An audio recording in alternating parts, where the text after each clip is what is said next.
नमस्कार, अनादि टीवी देख रहे हैं आप। मैं हूं आपके साथ ऋषिका गुप्ता। हमारे खास कार्यक्रम आपका शहर आपकी खबर में आपका बहुत स्वागत है। आज हम बात करेंगे पीथमपुर, भैरुंदा और जशपुर की।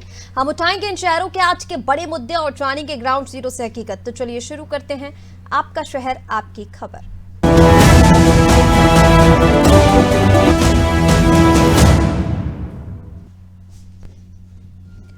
और सबसे पहले बात करेंगे धार के पीथमपुर की, जहां लॉयड इंस्टॉलेशन इंडिया लिमिटेड में पूर्व कर्मचारियों ने जहरीला कचरा दफनाने का आरोप लगाया है।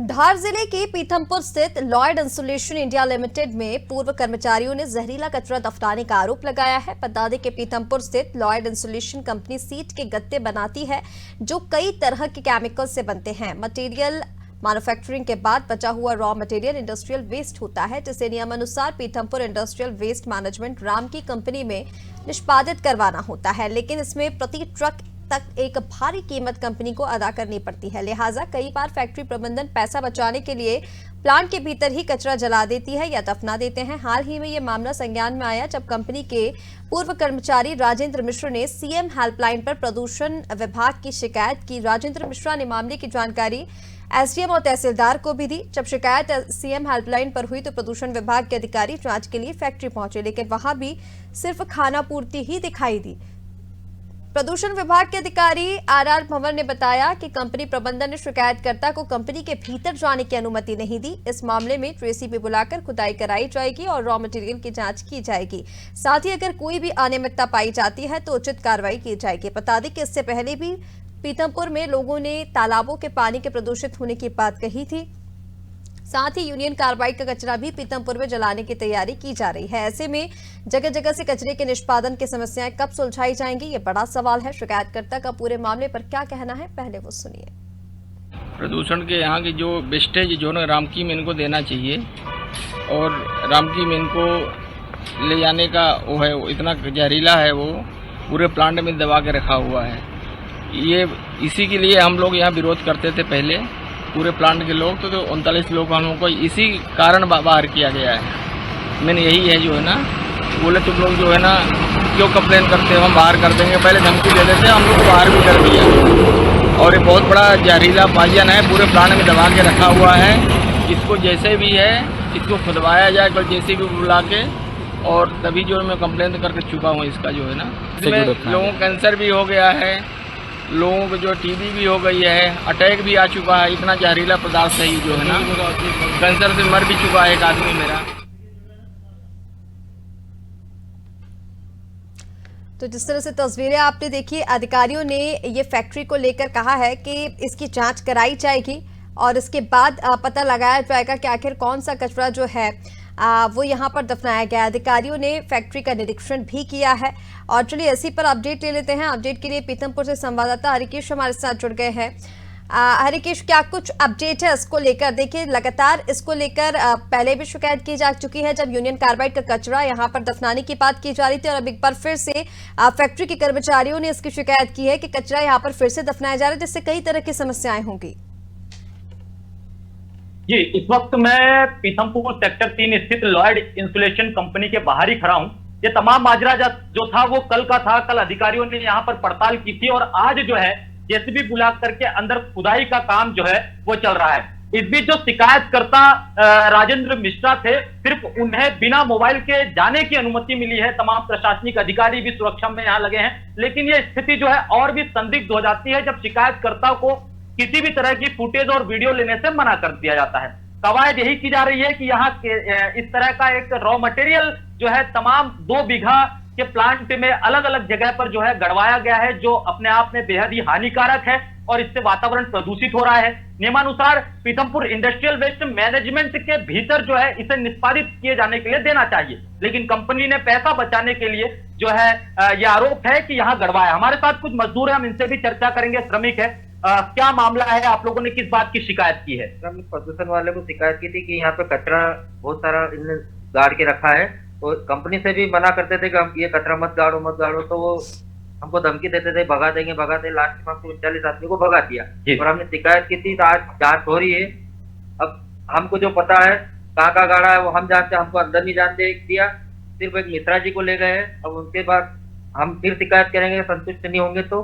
कुल मिलाकर के विषय यही है कि जो श्रमिक थे जिनसे ये कचरा गड़वाया गया था, उन्हें मालूम है कि ये कचरा कहां गाड़ा गया था, तो उन्हें बाहर कर दिया गया है और केवल एक शिकायतकर्ता को जो है अंदर जाने दिया गया है। जी, क्या लगता है ये जो जांच चल रही है इसमें क्या कुछ सामने आने वाला है?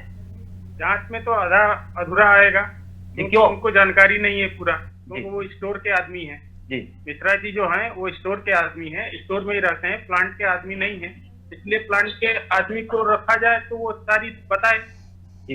लेकिन उनको जानकारी नहीं है, इसलिए उनको अंदर लेके गया। किस तरह का कचरा है ये और किस तरह के नुकसान हो सकते हैं जिन्हें गड़वाने की जो है संदेह यहाँ पर ये किया जा ऐसा रहा है? कचरा है कि एक बार यदि जमीन के अंदर गाड़ दिया जाए तो उससे पूरा जमीन प्रदूषित हो जाता जी। है और न सड़ता है और न गलता है, वैसे को वैसे ही रहेगा। किस तरह के केमिकल इसमें लिप्त हैं, कुछ बता सकते हैं? दो तरह के केमिकल आते हैं, एक आइसो और एक पोलियोल। जी, वो दोनों मिला के फोम बनता है जी, और फोम को जो बनता है वो यूज करने के बाद जो एक्स्ट्रा होता जी। है उसको जलाने के लिए परमिशन नहीं है जी। और उसको जमीन में गाड़ दिया गया है।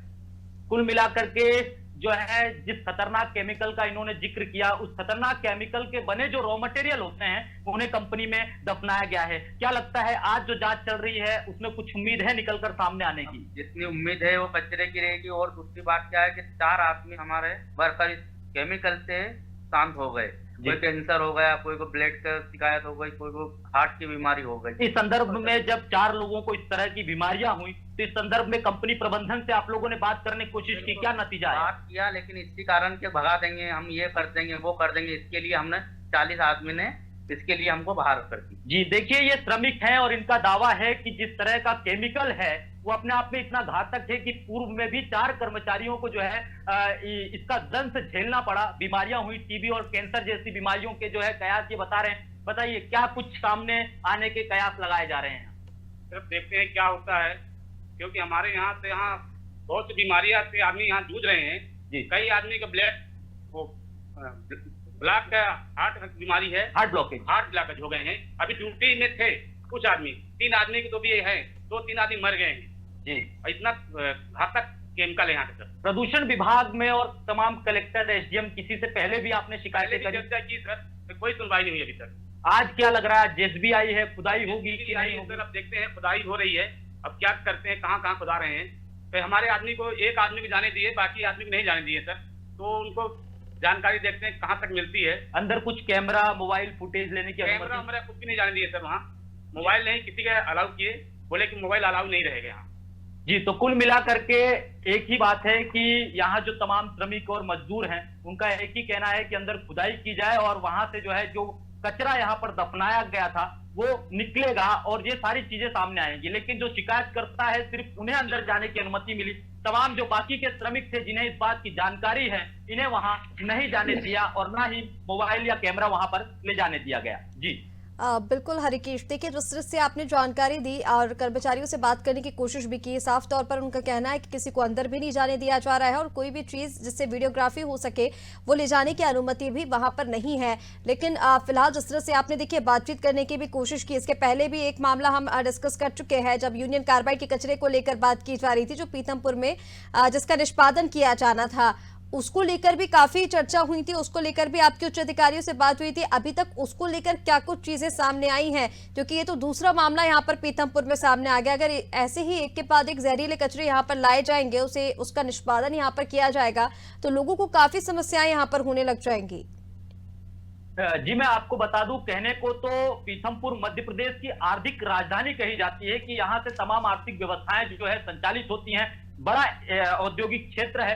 लेकिन जिस तरह से यहाँ पर बढ़ता औद्योगिक क्षेत्र है, इसके साथ ही कहीं ना कहीं यहाँ एक सिस्टम बना हुआ है कि जो तमाम कंपनियां, फैक्ट्रियां यहाँ पर हैं, वहां के जितना भी रॉ मटेरियल या कचरा या केमिकल निकलता है उसको निष्पादन करने की जो प्रक्रिया है वो राम की कंपनी को दी जानी चाहिए, यानी पीथमपुर इंडस्ट्रियल वेस्ट मैनेजमेंट को दिया जाना चाहिए। लेकिन कई कंपनियां ऐसी हैं जो चोरी करती हैं, पैसा बचाने के लिए आसपास या तो कंपनी में आग लगा देंगी कचरे में, या फिर उन्हें दफना देंगी। और इसी तरह का मामला जो है लॉयड इंसुलेशन कंपनी में है। इसके अलावा भी ये पीथमपुर कहीं ना कहीं प्रदूषण की आग में घिरता जा रहा है। कहीं धुएं का प्रदूषण है, कहीं मिट्टी का प्रदूषण है, कहीं जलवायु का प्रदूषण है। और ये तमाम फैक्ट्रियों के कारण, उनकी लापरवाही के कारण जो है यहाँ पर ये प्रदूषण होता है। हैरत की बात यह होती है कि इसके लिए जो है मध्य प्रदेश पॉल्यूशन बोर्ड बनाया गया है, जिसका दफ्तर भी पीथमपुर में है, लेकिन पॉल्यूशन विभाग के अधिकारी जो है ना तो ऑडिट करते हैं ना कार्रवाई करते हैं। केवल और केवल जो है यहाँ पर खाना पूर्ति देखने में अक्सर आती है। जी बिल्कुल हरिकेश, जिस तरह से आपने जानकारी दी, देखना होगा कि कब तक इन दोनों समस्याओं का समाधान यहाँ पर होता है। लेकिन फिलहाल ये बेहद गंभीर है कि अगर यहाँ पर इस तरह के जहरीले कचरे का निष्पादन इस तरीके से किया जा रहा है तो कहीं ना कहीं वहाँ के लोगों को गंभीर समस्याओं से जूझना पड़ेगा। बीमारियों का जिक्र भी क्योंकि आपने किया वहाँ पर। अब देखना होगा कि क्या कुछ अधिकारी इस पर सुनवाई करते हैं।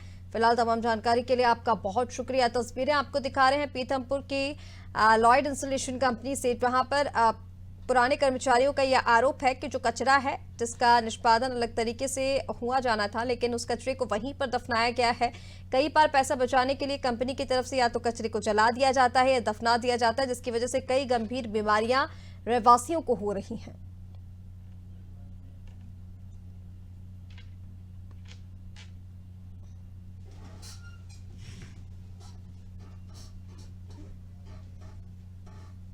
और चलिए अब बात करेंगे सीहोर के भेरुंदा की, जहां तहसील क्षेत्र में अवैध उत्खनन का सिलसिला धड़ल्ले से जारी है।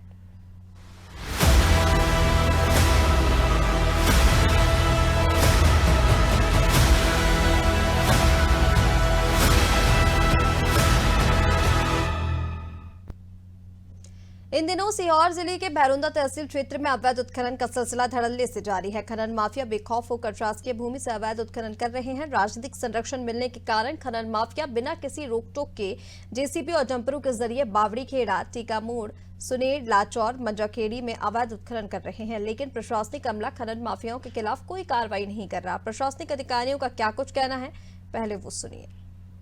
खासतौर से लाड़कुई एरिया में मशीनों से अवैध उत्खनन की शिकायत मिली थी। हम आंबा गांव गए भी थे एक दिन जो है, लेकिन हमें वहाँ पर उस समय तो कोई मशीन हमें नहीं मिली थी। हमने टीका मोड़ भी हमारे नायब तहसीलदार को भेजा था। माइनिंग को भी हमने बोला है कि वो इस पर नज़र रखें और हम आगे इस पर नज़र रखेंगे, कोई भी अवैध उत्खनन हम नहीं। तो खनन माफियाओं का कहर यहाँ पर लगातार जारी है और प्रशासनिक अमला जिस तरह से बातचीत आपको भी सुनाई, उनका ये कहना है कि जांच कर कार्रवाई की जाएगी। लेकिन कब तक ये कार्रवाई की जाएगी? लगातार यहाँ पर खनन जारी है। बेखौफ होकर खनन माफिया यहाँ पर उत्खनन करते नजर आ रहे हैं और कहीं ना कहीं प्रशासनिक अमले को भी इस तमाम चीज़ों की जानकारी है, लेकिन आखिर क्यों इस पर कार्रवाई नहीं की जा रही? चलिए इसी पर अपडेट लेंगे। ज़्यादा जानकारी के लिए हमारे साथ संवाददाता नितिन जुड़ गए हैं। नितिन, सबसे पहले तो जानकारी दीजिए ना, ये अवैध उत्खनन किस किस जगह पर किया जा रहा है, कहाँ कहाँ किया जा रहा है और क्या वाकई इसकी जानकारी प्रशासनिक अमले को नहीं है? जी बिल्कुल बताना चाहूंगा। सीहोर जिले के जो भेरुदा तहसील है, इसके अंतर्गत आने वाले कई क्षेत्र हैं, जैसे कि अपना अगर यह कहा जाए तो सुनेर है, टीका मोड़ है, टीका मोड़ के बाद आपका मंजाखेड़ी है, बावड़ी खेड़ा है और इसके बाद जाके जो भुराट टप्पर है, ऐसी अन्य जगह है। यहाँ पर जो है लाचौर, पांचौर जैसी नदियां हैं, तो यहाँ पर नदियों से जो है बजरी निकालने का, जो काली बजरी होती है रेत की, उसको निकालने का काम किया जा रहा है, जिसका सड़क निर्माण में या मकानों की भर्ती करने के लिए इसका उपयोग किया जाता है। तो लगातार यहाँ पर जो है खुदाई का काम चल रहा है, अवैध उत्खनन हो रहा है। लेकिन इस विषय में जब सीहोर जो खनिज विभाग के अधिकारी हैं राजेंद्र परमार, जब हमने परसों के रोज बुधवार के दिन उनसे जाकर संपर्क किया तो इस मामले पर उन्होंने जो है कैमरे के सामने बाइट देने से मना कर दिया। इसके बाद हमने कल जो है एसडीएम साहब से बात की। इस विषय में एसडीएम साहब ने जो बाइट दी है तो वो आप तो सुन चुके हैं, लेकिन अधिकारी सिर्फ मात्र एक मीडिया के द्वारा एक जानकारी मिली इतना शब्द कहकर अपने आप को इति श्री कर लेते हैं, जिसके कारण जो है ये क्षेत्र में जो माफिया है बेखौफ जो है JCB machine, Poclain machine, dumper और ट्रालियों से जो है अवैध उत्खनन कर रहा है, जिससे राजस्व विभाग को जो है लाखों रुपए का चूना लगाया जा रहा है। कहीं ना कहीं इसमें राजनीतिक संरक्षण होने के कारण जो है ये अवैध उत्खनन यहाँ पर जारी है। और रही बात ये कि लगातार अधिकारियों को सूचना देने के बाद भी इन पर कोई ठोस कार्रवाई आज तक नहीं हुई है। इसका बड़ा कारण यह है कि या तो अधिकारियों के जो इस मामले की जानकारी है या इनके मामले की जानकारी अगर नहीं है तो अधिकारी अपने दफ्तर से बाहर निकलते नहीं है। इससे पहले ही जो है माफियाओं को जो इस बात की भनक लग जाती है और वो अपनी जेसीबी मशीन वगैरह जो है वहां से हटा लेते हैं। जिसके कारण जो है प्रशासनिक अमले को खाली हाथ लौटना पड़ता है। इसका बड़ा कारण ये कि आखिर दफ्तर से अगर मुखबिरी हो रही है तो वो कैसे हो रही है, इस पे प्रशासनिक अधिकारियों को लगाम लगाना पड़ेगा। क्योंकि एक बड़ा कारण वहां पर देखने वाली बात ये आ रही है कि अधिकारी एसडीएम महोदय जो है आंबा कदीम के लिए निकलते हैं और उससे पहले माफिया को इस बात की जानकारी लग जाती है और माफिया अपनी जैसी भी मशीन और ट्रैक्टर वहां से हटा लेते हैं। मौके पे एसडीएम पहुंचते हैं और उसके बाद जाके वहां पर कार्रवाई भी करते हैं, लेकिन कार्रवाई के बाद जाके भी किसी प्रकार की आज दिनांक तक कोई कार्रवाई नहीं हो पाई।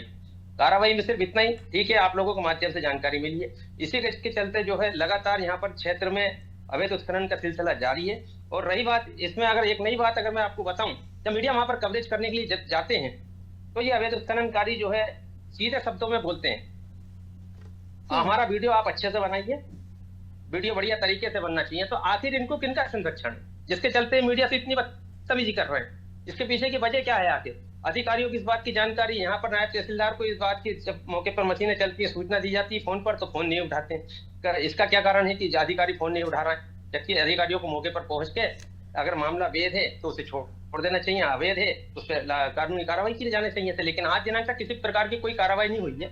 यानी नितिन, तो कहीं ना कहीं जिस तरह से आपने जानकारी दी, राजनीतिक संरक्षण, दूसरा सभी की मिलीभगत से ये जो पूरा अवैध उत्खनन है वो वहां पर जारी है। लेकिन अब जिस तरह से आपने बताया, जब आप उच्च स्तर के अधिकारियों के पास पहुंचे तो उनकी तरफ से कैमरे के सामने कुछ भी कहने से वो बचते नजर आए। एसडीएम साहब ने जो जानकारी दी है, जानकारी नहीं, हालांकि उनकी तरफ से ये कहा गया है कि मीडिया के द्वारा ही हमें जानकारी मिली है और इसमें जांच की जाएगी, जो भी तथ्य सामने आएंगे उस पर कार्रवाई की जाएगी। लेकिन सबसे बड़ा सवाल यही है कि आखिर इस तरह के अवैध उत्खनन पर कब कार्रवाई की जाएगी। फिलहाल तमाम जानकारी साझा करने के लिए आपका बहुत शुक्रिया। धड़ल्ले से लगातार यहाँ पर अवैध उत्खनन जारी है, तस्वीरें आपको लगातार दिखा रहे हैं, लेकिन कार्रवाई अभी तक यहाँ पर कुछ नहीं हो पाई है। काफी लंबे समय से यहाँ पर अवैध उत्खनन चल रहा है। जब जानकारी दी जाती है तो अधिकारियों की ओर से फोन नहीं उठाया जाता, जब मीडिया वहां पर पहुंचता है उनके पास तो वो कैमरे के सामने कुछ भी कहने से बचते नजर आते हैं।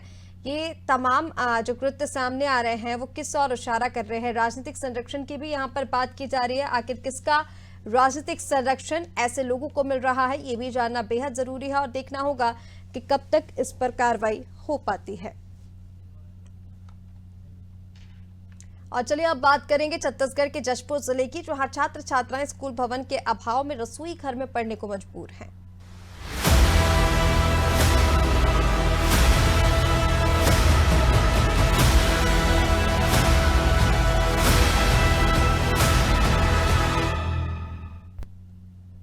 छत्तीसगढ़ के जशपुर में स्कूल चलो अभियान फेल होता नजर आ रहा है। जिले के छात्र छात्राएं स्कूल भवन के अभाव में रसोई घर में बैठकर पढ़ाई करते नजर आ रहे हैं। यह सिलसिला पिछले 2 सालों से चल रहा है। इस दौरान स्कूल की न तो मरम्मत की गई, न ही नए स्कूल भवन का निर्माण किया गया। यही कारण है कि स्कूली बच्चे ठंड हो या बरसात, धूप हो या गर्मी, रसोई घर में बैठकर पढ़ाई करने को मजबूर हैं। विद्यालय भवन की छत टूटने से कई बार बच्चों और शिक्षकों को चोटें भी आई हैं। बता दें कि पहले स्कूल किराए के घर में चलाया गया, लेकिन अब रसोई घर में पढ़ाई हो रही है। स्थानीय लोग और शिक्षक मुख्यमंत्री से नए भवन के निर्माण की उम्मीद लगाए हुए हैं। इस लेकर जिला शिक्षा अधिकारी ने बताया कि शासन से स्वीकृति मिलते ही निर्माण कार्य शुरू कर दिया जाएगा। लेकिन सवाल ये कि आखिरकार नौनिहालों को कब तक स्कूल भवन मिलेगा या फिर बच्चे रसोई घर में बैठकर ही अपना भविष्य बुनेंगे। फिलहाल छात्रों का इस पर क्या कुछ कहना है, पहले वो सुनिए। हमारे स्कूल 1 साल से टूटा हुआ है और हम बाहर में पढ़ते हैं।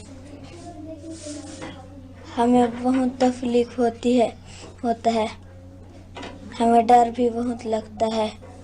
हम छत्तीसगढ़ के मुख्यमंत्री से बोलना चाहते हैं कि हमारा स्कूल नया बना दीजिए और हम अच्छा से रहेंगे। और हमारा स्कूल में बहुत कुछ भी हो चुका है। पहला वाला भी टूट के गिर गया है और दूसरा वाला भी टूट के गिर गया है। इसलिए हम रसोई रूम में मिस्त्री को बुला के ठीक करवा के हम लोग यहीं पर बैठते हैं, पढ़ते हैं, लिखते हैं। और पानी का भी कमी है और बाथरूम भी ठीक भी नहीं है, वो भी टूटने जैसे हो गया है। रास्ता भी अच्छा से भी नहीं है। हमारे यहाँ का स्कूल जो है, स्कूल की स्थिति बहुत ही ख़राब है। हम 2 टीचर हैं, बच्चे लोग भी बैठने के लिए, हम लोग का 2 रूम है, दोनों रूम जो है टूटा हुआ है।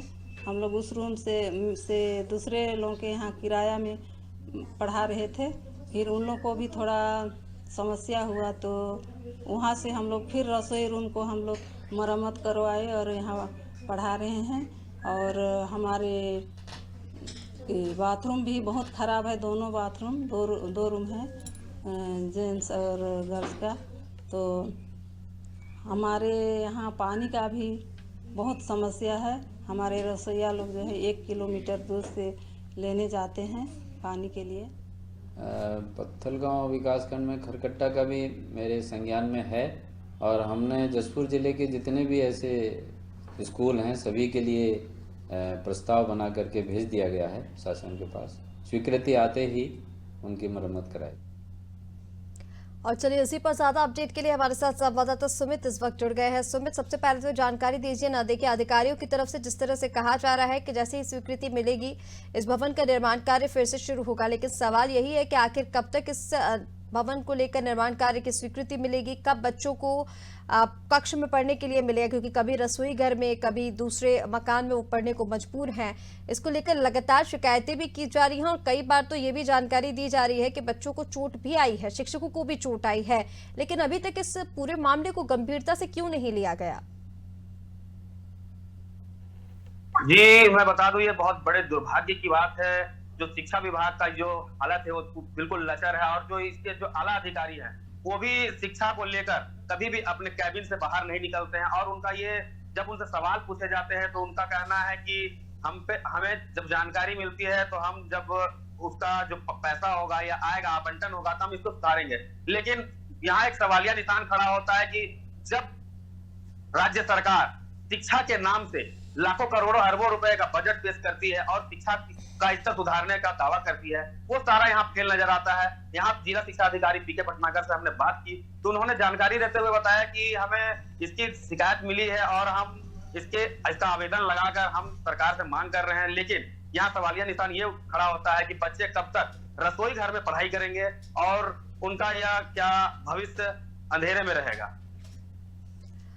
बिल्कुल, देखिए जिस तरह से आपने जानकारी दी सुमित यहाँ पर कि देखना होगा कि कब तक स्वीकृति मिलती है, कब तक भवन निर्माण यहाँ पर होता है, कब तक कार्रवाई होती है। लेकिन फिलहाल सबसे बड़ा सवाल यही है कि इतना गंभीर ये मामला है, बच्चों और शिक्षकों को चोट भी आ चुकी है, लेकिन अभी तक इस पूरे मसले पर भवन निर्माण के लिए अगर स्वीकृति नहीं मिली है तो बेहद गंभीर ये विषय है। फिलहाल तमाम जानकारी के लिए आपका बहुत शुक्रिया। तो रसोई घर में बच्चे पढ़ने को मजबूर हैं, तस्वीरें लगातार आपको दिखा रहे हैं। नए भवन निर्माण पर प्रशासन कब इसको स्वीकृति देगा ये देखना होगा। समस्याएं अलग अलग हैं जिनका निवारण जल्द से जल्द होना बेहद जरूरी है, क्योंकि कई जगह पर जिस तरह से आपने अभी ये बच्चों को पढ़ते हुए तस्वीरें देखी कि वो किस तरह से रसोई घर में पढ़ने को मजबूर है, तो कहीं पर हमने देखा कि किस तरह से जो जहरीला कचरा है वो पीथमपुर में जलाया जा रहा है, लेकिन इसको लेकर सुनवाई नहीं की जा रही है। अधिकारियों की ओर से ये कहा जा रहा है कि कोर्ट की तरफ से आदेश है या फिर कहीं ये कहा जा रहा है कि इसकी जांच कराई जाएगी, लेकिन कब कराई जाएगी? तमाम गंभीर समस्याएं हैं जिनका जल्द से जल्द निवारण होना बेहद जरूरी है। फिलहाल हमारे इस खास कार्यक्रम आपका शहर आपकी खबर में इतना ही। अब बने रहिए अनादि टीवी के साथ। नमस्कार।